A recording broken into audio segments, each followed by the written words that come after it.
सब कुछ ठीक था। 1 महीने के बाद माहौल बदल गया। कहीं से किसी ने न्यूज चला दिया कि पिता का अलग अलग लोगों को अलग अलग तरह का बयान देने का मामला आ गया। लड़का बोला था कि ये लोग हमको बुला कर ले जा रहे थे, हमारे ऊपर कुछ पानी छिड़क रहे थे। हम नहीं बता सकते हैं कि हमारे लड़का को की बलि दिया गया है, लेकिन हमको इतना मालूम है कि लड़का को बुला कर लेके गए हैं और लड़का के ऊपर पानी छिड़क के मुसलमान। नमस्कार, आज हम भी चर्चा करने जा रहे हैं बिहार के गोपालगंज की सच्चाई की, जहां पर बताया गया अभी हिंदू लड़के का मुसलमानों ने बलि दी है। हालांकि उसका शव जो है नदी में मिला है, उसको लेकर पूरी सच्चाई ललन टॉप ने एक फैक्ट चेक में ओप इंडिया को गलत बताया है और ओप इंडिया और खबर तक जो कोई एक और चैनल है उस पर एफआईआर दर्ज की गई है। इस बात को लेकर भी सांप्रदायिक माहौल ख़राब करने का प्रयास किया गया है। एक फैक्ट चेक ललन टॉप ने किया है ओप इंडिया के खिलाफ और उसके बाद ये लड़ाई जो है गोपालगंज से होती हुई अब ललन टॉप वर्सेस ओप इंडिया हो चुकी है। पूरी कहानी से रूबरू करवाएंगे, लेकिन उससे पहले हम आपको कुछ पॉइंट्स बता देते हैं। बिहार के गोपालगंज की सच्चाई के बारे में हम आपको बता दें, कुछ पॉइंट्स हमने भी फैक्ट चेक किया है। मामला बिहार के गोपालगंज से जुड़ा हुआ है। कथित तौर पर आरोप था कि किसी ने सोशल मीडिया पर जो है वीडियो डाला जिसमें आरोप लगाया गया था। उसके बाद फिर इसे ओप इंडिया और किसी खबर तक ने चलाया और इसके चलाने के बाद जो है माहौल गरमाया और पूरे देश भर में इसकी चर्चा होने लगी भी आखिर हिंदू लड़के की बलि क्यों दी गई। जिसके बाद ये बवाल मच गया और कुछ धाराओं को जोड़ते हुए बिहार पुलिस ने ओप इंडिया और खबर तक के संपादकों पर और इनके पोर्टल पर मुकदमा दर्ज किया गया है। खबर तक का वीडियो हमें नहीं मिल पाया, हमने खूब ढूंढने का प्रयास किया। शायद हो सकता है खबर तक ने अपना वो वीडियो डिलीट कर दिया हो और हो सकता है कोई और कारण रहा हो। अब ये लड़ाई ललन टॉप वर्सेस ओप इंडिया हो चुकी है, क्योंकि हालांकि इस लड़ाई में सब लोकतंत्र के नाम से एक यूट्यूब चैनल चलाते हैं, उन्होंने भी इस लड़ाई में अपना आहुति दी थी या यूँ कहें स्वाहा किया था। उन्होंने भी ओप इंडिया का फेवर किया था। अब हम आपको पहले ये बता देते हैं भी ललन टॉप ने अपने फैक्ट चेक में पुलिस, डॉक्टर और मृतक की मां यानी और उसके अलावा डीजीपी तक का भी बयान दिखाया है या उसका जिक्र किया है। आजकल हम आपको बता दें, हालांकि ये बात अलग है भी किसी भी वस्तु का फैक्ट चेक करना, किसी भी खबर को फैक्ट चेक करना और किसी को नीचा दिखाना ये आम बात हो चुकी है, क्योंकि मीडिया में काफ़ी लंबे समय से फैक्ट चेक की दुकानें चल रही है। फैक्ट चेक के नाम से काफ़ी कुछ हो रहा है और प्रोपगंडा भी फैक्ट चेक के नाम से ही चल रहा है। अब वैसे भी ओप इंडिया ने अपने आर्टिकल में ललन टॉप और सौरभ द्विवेदी पर जमकर खुलासे किए हैं। जब से ये मामला ललन टॉप ने फैक्ट चेक में लिया है, वो पूरी कहानी आपको अगले वीडियो में बताएंगे भी आखिर ओप इंडिया ने सौरभ द्विवेदी और ललन टॉप को लेकर क्या फैक्ट चेक या क्या बड़े बड़े खुलासे किए हैं। लेकिन उससे पहले हम आपको बता दें, वैसे काम की बात यह है कि ब्रा, पैंटी, योनी, सेक्स और वीर्य से सौरभ द्विवेदी ने अपनी करियर की शुरुआत की थी और आज वो पत्रकारिता को बचाने की बात कर रहा है। उस समय जब वो इस प्रकार की बातें दिखा रहा था तब शायद पत्रकारिता वो ज़्यादा बचा रहा था, लेकिन अब बहुत बड़ा पत्रकार हो चुका है तो वो पत्रकारिता बचा रहा है। हिटलर के लिंग का आकार बताने वाला भी सौरभ द्विवेदी और ललन टॉप ही था। हम आपको ये भी बता दें, ये भी ओप इंडिया ने खुलासा किया है कि जब पूरे देश में किसी भी प्रकार की खबरें चल रही थी उस समय ललन टॉप हिटलर के लिंग का आकार बता रहा था। तो साफ तौर पे कहा जा सकता है भी आज जो लिंग का आकार बताने वाला आज एक फैक्ट चेक के जरिए किसी को डिफेंड कर रहा है और फैक्ट चेक में खुद को बता रहा है कि हम पत्रकारिता को जिंदा रखे हुए हैं। तो वही हम आपको बता दें, इसी बीच बिहार डीजीपी का भी वीडियो सामने आया है। बताया जा रहा है उन्होंने सोशल मीडिया यानी फेसबुक के माध्यम से इस वीडियो को बताया है और कुछ बातें आने के बाद सामने ओप इंडिया ने भी शायद वो सांप्रदायिक वाली जो बातें कही गई हैं उनको अपने वेब पोर्टल से हटा दिया है। जब हम ओप इंडिया की आधिकारिक जो उनके वेब पोर्टल पर गए, जब उनके पोर्टल पे गए तो न्यूज़ पोर्टल पे हमने देखा अभी कुछ जानकारियां हटा दी गई हैं और हटाई हुई जानकारियों के ऊपर एक नोट लगाया गया है जिनमें ओप इंडिया ने साफ साफ लिखा है कि डीजीपी का बयान सामने आने के बाद कुछ फैक्ट जो हमें लगे कि उनके पिता ने हमसे बार बार झूठ बोला है। पिता की बात हम इसलिए कर रहे हैं कि जिस लड़के की मौत हुई थी उसके पिता ने ओप इंडिया से बातचीत में, हालांकि ओप इंडिया ने कुछ वीडियो और वॉइस रिकॉर्डिंग भी चलाई है, उस वॉइस रिकॉर्डिंग में कुछ वो कह रहा है पिता, और उसके बाद भी जो है ये माहौल गरमाया था और अभी जो माहौल है उसमें साफ तौर पे कहा जा सकता है भी अब ओप इंडिया ने कुछ अपने फैक्ट हटाए हैं और उसकी जगह जो है एक चीज़ लगाई है अपडेट नाम से। उसमें लिखा है कि डीजीपी का बयान आने के बाद बहुत सारी तस्वीरें सामने आई है या कुछ बातें खुलकर सामने आई, इसलिए हम कुछ चीज़ें हटा रहे हैं।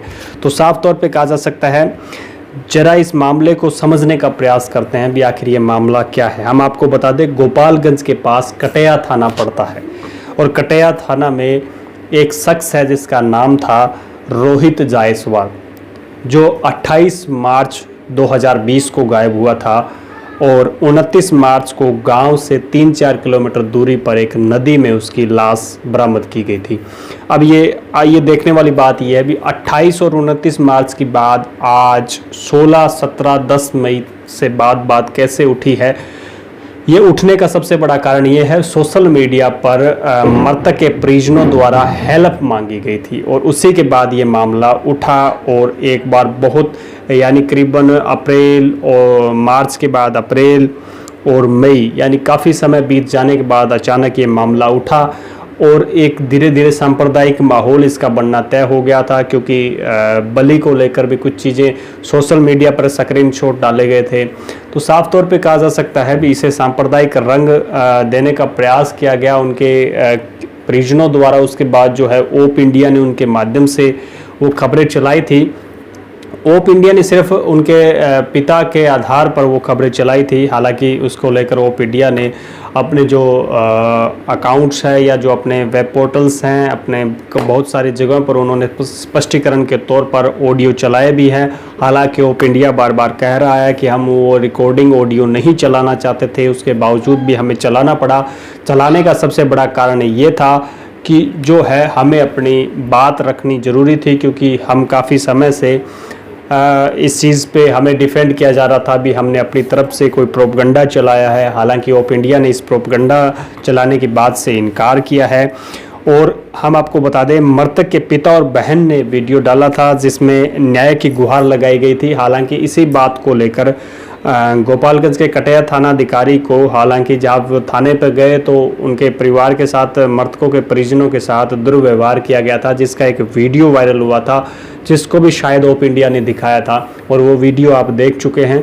और उसी की वजह से ये मामला सुर्खियों में आया था और सुर्खियों में आने के बाद जो है थाना अधिकारी को हालांकि हटा दिया गया है।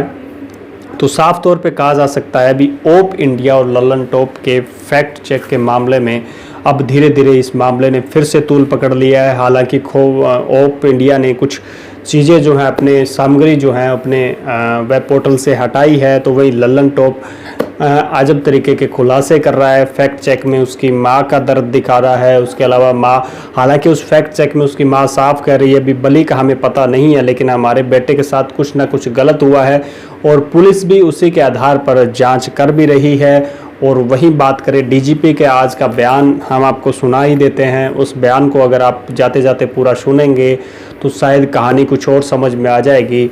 लेकिन अभी जो है फ़िलहाल बात यह है भी ओप इंडिया पर जो एफआईआर दर्ज की गई है उस एफआईआर में ओप इंडिया का कितना दोष है इसको लेकर पुलिस को अभी जांच करनी है, क्योंकि पुलिस के सामने ये स्पष्ट हो चुका है भी किस तरीके से उनके पिता द्वारा जो है ओप इंडिया को बार बार जो है संपर्क करने के बावजूद भी उनके पिता जो है बार बार इस चीज़ की बात कर रहे थे, पानी छिड़कने की, बलि देने की।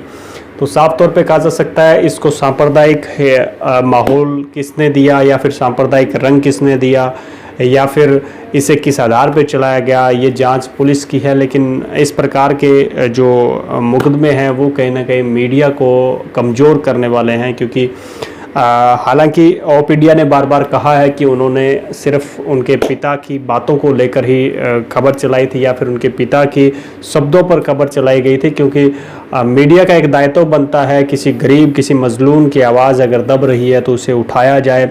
ऑप इंडिया भी वही काम कर रही थी, लेकिन ऑप इंडिया के इन कामों को फैक्ट चेक में लिया गया और फैक्ट चेक में जो है इस खबरों को फर्जी बताया गया। हालांकि ऑप इंडिया इसको लेकर 2 वीडियो जारी कर चुका है, उन 2 वीडियो का लिंक भी मैं नीचे दे देता हूं।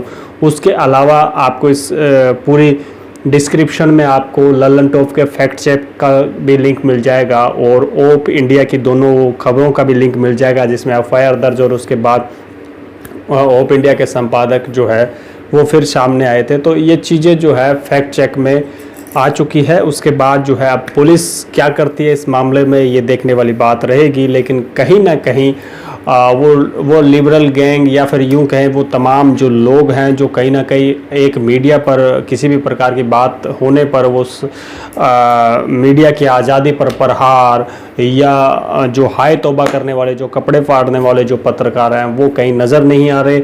सब खिशान बिल्ली की तरह कहीं ना कहीं दुबके बैठे हैं, कोई भी किसी के पक्ष में बोलने को तैयार नहीं है। लेकिन हाल फिलहाल का अगर बात की जाए तो ऑप इंडिया को पर एफआईआर दर्ज हुई तो पुलिस को भी निष्पक्ष तौर पर इस पे जांच करनी चाहिए। ऑप इंडिया ने हालांकि कुछ रिकॉर्डिंग वीडियो सामने किए हैं, उन वीडियो में ऑडियो सामने किए हैं, उस ऑडियो में कितनी सच्चाई है उन ऑडियो को सुन लेना चाहिए। आखिर धर्म युद्ध जो है कौन छेड़ाना चाह रहा है या फिर सांप्रदायिक माहौल कौन ख़राब करना चाह रहा है, इसको लेकर भी जांच कर ही लेनी चाहिए। लेकिन फ़िलहाल के लिए इतना ही। लगातार आप हमें देख रहे हैं तो फेसबुक पर हमें फॉलो कर सकते हैं और अगर आप हमें यूट्यूब पे देख रहे हैं तो हमारे चैनल को सब्सक्राइब कर सकते हैं। अगर आप भी ऑप इंडिया की इस लड़ाई में उनके साथ हैं, वी सपोर्ट ऑप इंडिया है। झगड़े नहीं ऐसी रंजित कुछ हम लोग से गांव में हम लोग को किसी से कोई दुश्मनी नहीं थी, किसी से कोई झगड़ा नहीं था। लेकिन 2-4 दिन पहले हमारा लड़का बोला था कि ये लोग हमको बुला कर ले जा रहे थे, हमारे ऊपर कुछ पानी छिड़क रहे थे वो मुसलमान वालों ने, लेकिन और किसी से हमको कोई झगड़ा नहीं था। आप रोहित की माँ हैं, हाँ हम रोहित की माँ तो ये बताइए कि एक खबर आ रही है कि मस्जिद में बलि देने की खबर आ रही है, ये क्या? ये हम नहीं बता सकते हैं कि हमारे लड़का को कि बलि दिया गया है, लेकिन हमको इतना मालूम है कि लड़का को बुला कर लेके गए हैं और लड़का के ऊपर पानी छिड़के कनुआ नदी हमारे गांव से 3-4 किलोमीटर दूर है, वहाँ पर ले जाकर रोहित को मार के हम लोग फेंक दिया। वो खुद बच्चा लोग अपने मुंह से बोले हैं, हमारे गांव के लोग भी जानते हैं ये बात कि वो लड़का लोग बोला है कि रोहित को हम लोग मार के फेंक दिया है नदी में। वो लोग लड़का लोग को हमारे गांव के लोग पकड़ के लेकर गए और वो बोले हैं कि लाश वहाँ पे है। लड़का लोग खुद अपना मुंह से बोला है। तो हमारे गांव के लोग कुछ उस गांव के लोग मिल के लाश को निकाल के बाहर रखे थे। पुलिस के पास जब फोन हुआ तो प्रशासन 2 घंटा लेट आए। लेट आने के बाद बावजूद वो प्रशासन छानबीन नहीं किया, लाश को अपने हाथ से छुआ तक नहीं, उसको उठा के और प्रशासन उस पोस्टमार्टम के लिए मतलब हम लोग लेके चले गए। जब हमारे हस्बैंड पोस्टमार्टम के लिए लेके जा रहे थे, अश्वनी तिवारी थाना पर से फोन कराए, कंप्रोमाइज कर लीजिए, उनको बोलने दीजिए। हाँ। कंप्रोमाइज कर लीजिए, इससे तुम्हारा कुछ नहीं होगा, तुम कुछ नहीं कर पाओगे। चालक इधर से लेके कंप्रोमाइज कर लीजिए, तुमको कुछ नहीं। डायरेक्ट प्रशासन बोल रहा है कि लड़का डूब के मरा है, लाश को देखा तक भी नहीं है, लेकिन डायरेक्ट प्रशासन बोल रहा है कि लड़का डूब के मरा है। प्रशासन को छूना चाहिए, प्रशासन को छानबीन करना चाहिए, लेकिन प्रशासन एक बार भी हमारे दरवाजा पर नहीं आया कि क्या हुआ है इस मैटर में। उसको प्रशासन को छानबीन करना चाहिए, लेकिन प्रशासन हमारे द्वार पर एक बार भी नहीं आया। जब प्रशासन रामनगर जा रहा था तो हम लोग को पता चला, तो वो गांव पे जहाँ से आप लोग इधर आए हैं वहीं पर हमारा परिवार पूरे जाके गाड़ी के नीचे सो गए कि चलिए हमारे द्वार पर। तो प्रशासन हमारे द्वार पर आए और कुछ पूछताछ करके लिख के चले गए। सब कुछ ठीक था। 1 महीने के बाद माहौल बदल गया, कहीं से किसी ने न्यूज चला दिया, वो पता नहीं किसी धार्मिक स्थान पर बलि की बात कह दी। उसके बाद रोहित के पिता का अलग अलग लोगों को अलग अलग तरह का बयान देने का मामला आ गया। कहीं वो बोल रहे हैं कि ये किसी धार्मिक स्थल पर उसकी बलि दे दी गई। उसकी माँ उसके नाना बोल रहे हैं कोई मौलवी ने उन पर पानी छिड़कता था। ये सब जो बातें बोल रही हैं, तो मस्जिद की बात कि मस्जिद में बलि दी गई। मैं एक ही विनम्र प्रार्थना करता हूँ, सीधी सी बात, एक लाइन में आप समझिए, गांव में कोई मस्जिद है ही नहीं। गांव में कोई नमाज पढ़ाने वाला मौलवी है ही नहीं। मौलवी पानी छींटता था, कोई मौलवी ही नहीं है। ये तो नमाज पढ़ने दूसरे गांव में जाते हैं, हमको बताया गया। हाँ, 2-3 साल पहले ये मस्जिद एक आधा कट्ठा जमीन में बनाने की कोशिश कर रहे थे, उसकी नींव भर पड़ी है, एक जगह 7 फीट की दीवार भी उठाई गई है ऊंची, लेकिन पैसा नहीं होने से या जिस कारण से वो काम पूरा नहीं हुआ, इन लोगों ने छोड़ दिया। वो 2-3 साल से वैसे ही मस्जिद नहीं बनी है, मस्जिद नहीं है। मैं फिर से रिपीट करता हूं, गांव में मस्जिद नहीं है, न नमाज पढ़ाने वाला कोई मौलवी है। और फिर मैंने बहुत लोगों से बयान लिया, गांव के लोग, निष्पक्ष लोग, और जिसका बयान लिया सारे एक बहुसंख्यक संप्रदाय के लोग, मैंने हिंदू लोग थे। एक एक से पूछा और सबने एक स्वर से कहा कि इसमें कोई सांप्रदायिक मामला ही नहीं है, इसमें कोई मस्जिद मंदिर वाली बात ही नहीं है, ये सब बेकार बात है। ये अफवाह कहां से फैली, कैसे फैली, क्यों फैली, ये हम लोग नहीं जानते हैं। स्थानीय स्तर पर किसी तरह का कोई न सांप्रदायिक तनाव है, न था, न कोई ऐसा मामला है। सारे पत्रकार भी वहां लोकल जो वहां के रहने वाले, गोपालगंज के नहीं, कटैया के, जहां की घटना है, वो पता नहीं, मैंने किसी को बताया नहीं था। मैं बिल्कुल अकेला अपने एसपी डीआईजी को लेकर गया था, लेकिन सूचना और गाड़ियों का काफिला देकर उनको पता चल गया होगा। तो 10-12 पत्रकार गए, एक एक आदमी से पूछा, सबने कहा सर हम लोगों ने कभी रिपोर्टिंग ही नहीं की इस तरह की बात की कि कोई सांप्रदायिक मामला है। टोटल बिल्कुल निराधार है। अब कहां से किसने ये फैला दी और जिसके चलते इतना भीषण सांप्रदायिक तनाव की स्थिति उत्पन्न हो गई, तो ये बहुत ही गंभीर मामला है। और चूंकि हमें अपने प्रदेश को बचाना है, हमें सांप्रदायिक सौहार्द बना करके रखना है, और ये अफवाह फैलते फैलते दूर दूर तक गांव में न फैल जाए, क्योंकि गांव में बहुत लोग हैं जो बहुत शिक्षित नहीं हैं और वो सुनी सुनाई बात पर विश्वास कर लेते हैं। और अगर उन्होंने इस बात पर विश्वास कर लिया तो बड़ा अनर्थ हो सकता है, तब तो गांव गांव में दंगा हो सकता है, फसाद हो सकता है। तो ये मेरी नैतिक जिम्मेदारी थी कि इस फेसबुक लाइव से बिहार की 12 करोड़ जनता को इतना बता दूं कि वहां कोई सांप्रदायिक मामला नहीं है, वहां कोई मस्जिद बन करके तैयार नहीं हुई है, वहां कोई मौलवी नहीं है, और ये घटना है या दुर्घटना है, ये हत्या भी हो सकती है, डूब करके भी आदमी मर सकता है, ये दोनों बातें हो सकती हैं। दोनों बातों को ध्यान में रख करके पुलिस इसका निष्पक्ष अनुसंधान कर रही है। किसी को भी ये नहीं लगना चाहिए कि इसमें किसी को दोषी पाया गया तो इसमें छोड़ा जाएगा। बाकी माँ ने क्या कहा, बाप ने क्या कहा और नाना ने क्या कहा, एक लाइन में स्टोरी है कि तीनों में से किसी ने मेरे सामने ये नहीं कहा कि किसी धार्मिक स्थल पर लड़के की बलि दी गई है। एक लाइन की बात। और किसी ने नहीं कहा, हमको यहां तक कि वादी ने कई जगह उसने बयान दिया कि वो अल्पसंख्यकों के डर से भाग करके उसकी जान को खतरा बाहर रहा। मेरे सामने उसने कहा वो थानेदार के डर से भाग गया, वो थानेदार के डर से भागा हुआ है, थानेदार उसको धमकी देता है। थानेदार को बहुत तरह के आरोप भी लगाए गए और आपने देखा भी होगा, उसको गाली गलौज करते हुए थानेदार का वीडियो भी वायरल हुआ, वो भी आपने देखा होगा। मैं सिर्फ ये कहना चाहता हूं, सिर्फ एक बात, थानेदार ने जो किया, किस परिस्थिति में किया, मैं उसकी सफाई पेश नहीं करना चाहता। किस स्ट्रेस में, तनाव में उसको कितना परेशान किया गया, जलील किया गया, उस पर तरह तरह के आरोप लगाए गए, ये सब बात मैं नहीं कह रहा हूं और ये कहना भी नहीं। किसी भी परिस्थिति में, किसी भी स्थिति में और किसी भी तनाव की स्थिति में किसी थानेदार को अमर्यादित भाषा में जनता से बात करने का अधिकार नहीं है। वो तो पीड़ित है, उसके 15 साल के बच्चे की हत्या हुई है या मौत हुई है, और उसके परिवार के साथ कोई थानेदार और गंदी आवाज में गाली गलौज की भाषा में बात करता है, ये हमारे लिए शर्म की बात है, पूरे विभाग के लिए शर्म की बात है। तो पहला काम हमने ये किया कि थानेदार को जाते ही सस्पेंड किया, विभागीय कार्रवाई करने का आदेश दिया। उस मामला का पटाक्षेप हो गया। इस वीडियो को बनाने का सिर्फ इतना ही मतलब था कि आप जाने ये कोई सांप्रदायिक मामला नहीं है, या तो ये घटना है या एक दुर्घटना है। घटना माने या तो हत्या का मामला है, दुर्घटना माने या तो डूब कर मरने का मामला है। हम इसको अभी हत्या का मामला ही मान करके वादी के हिसाब से उसके लिए साक्ष्य जुटाने की कोशिश कर रहे हैं। आप भी साक्ष्य जुटाने में हमारी मदद कीजिए। और एक बात और कहेंगे, अफवाह नहीं फैलाइए, बड़ी जिम्मेदारी का काम होता है। देश बहुत मुसीबत में है, हिंदू हो, मुस्लिम हो, सिख हो, ईसाई हो, अफवाह फैलाइएगा बड़ा नुकसान होगा। अब बिहार तो प्रेम की धरती है, मोहब्बत की धरती है, सांप्रदायिक सद्भाव की धरती है, ये महावीर की धरती है, ये बुद्ध की धरती है, ये गांधी की कर्म भूमि है। मोहब्बत का पैगाम बिहार की धरती से दुनिया भर में गया है, अहिंसा का पैगाम बिहार की धरती से दुनिया भर में गया है।